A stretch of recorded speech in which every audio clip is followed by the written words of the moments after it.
అందరి ముందు అనామిక చెంప పగలగొట్టింది దానిలక్ష్మి.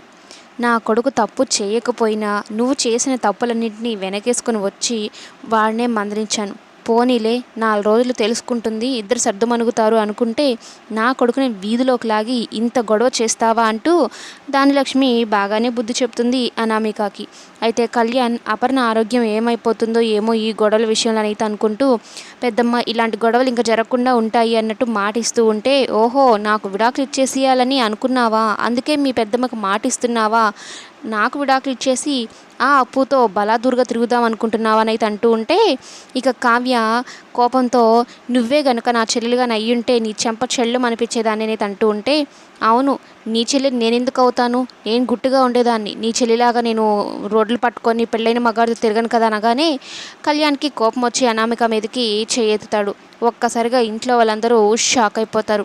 ఎంత సైలెంట్గా తన పని తను చూసుకునే కళ్యాణ్కి అంతలా కోపం తెప్పిస్తుంది అనామిక.